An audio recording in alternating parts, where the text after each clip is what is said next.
So we're going to first talk about the Bucks and the Celtics and who's going to win Game 7. This is a tough one. Every game has been a huge challenge for each one. I think what makes it huge is the Bucks have essentially won 2 games in Boston already.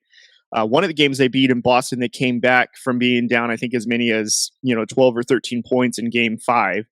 That pushed it to Game 6, and where they were essentially up 3-2, and then Boston evidently has came back in Milwaukee to push to a 7. So now we're going back to Boston. So definitely home court is not safe in this series. It's safe to say that.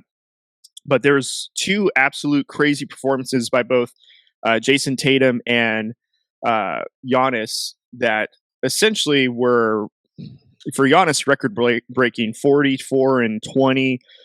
Tatum had 46. It was enough, obviously, to push to a 7. But this series has been great.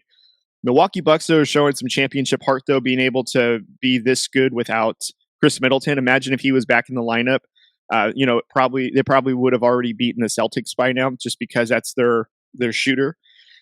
But credit to the Celtics, though, for gutting this out and basically pushing the defending champions to a 7th game, which is, it's really hard to do, especially if you're a team that's been to the playoffs very often, but not able to get past certain feats. I know with this band of team being the Celtics, I think that they've been to one conference final together, and in terms of Brown, Tatum, and Marcus Smart. But this whole team collectively has basically grown up together, and the Bucks have also the same way. They developed a lot of their guys, and they've stuck around, which is why they won the championship last year. But if I had to pick a winner for Game 7, I'm going to go with the Bucks on this one. A couple of weeks ago when we did our predictions, Drew kind of put me on the spot. I think we had just started like the first couple of games of the semifinal series. I had predicted that the Bucks would beat the Celtics. I don't remember if I said 7 games or not, but I'm going to say, obviously we're at the 7th game, so I can't really say anything different, but I will still side with the Bucks here, winning in Game 7. Defending champions, a lot of experience. Honestly, I don't think that Giannis is going to let this team lose. As we saw, essentially he put this team on his back and almost beat the Celtics last night. I think Drew Holiday, though, even though he was the hero in Game 5, where he had 2 game-changing steals against Marcus Smart on literally back-to-back possessions, it seemed like.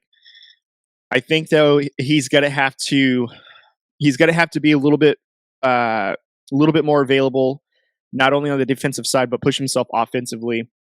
Giannis is not going to be able to put up, 44 and 20 and lose again. We're going to need, Drew Holiday to step up. We're going to also need Brook Lopez, to find his rhythm. He only shot 6 times in Game 6.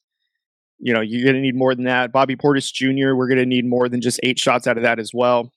And a lot of the role players, they obviously didn't give up a lot of shots because Giannis took 30 all by himself, which is great. That's what you want from your guy. But you also need players to hit big shots. And the Celtics have a really good shooting team. And when their shots falling, it's hard to stop them. Tatum shot it 32 times, had 46 points. Then you had Marcus Smart, who shot 16. Brown that shot 16. So they're not afraid to shoot the ball. And when they do, they basically give the ample support that Tatum needs to win. The Bucks are going to need the same thing from their supporting cast, but I still trust the Bucks in this respect. Championship pedigree. They've been here before. Giannis is, in my opinion, the best player in basketball today. I mean, just look at this entire series, what he's been doing. Granted, the Celtics gave him a little bit of difficulty in games 2, and I believe it was Game 3 as well. Gave him some difficulty where he didn't shoot the ball as well. But I don't think he's had a game under 30 points yet, and essentially has a 40-point game back-to-back in Game 5 and 6. So I think the Bucks are going to win this in 7, but the Celtics with their shooting, especially with the Bucks sometimes allowing them to shoot the 3, when the Celtics capitalize on that, they're a dangerous team. But like I said, ultimately, I think that the Celtics are going to pull it out, the Bucks are going to pull it out just because of their championship pedigree and their experience. So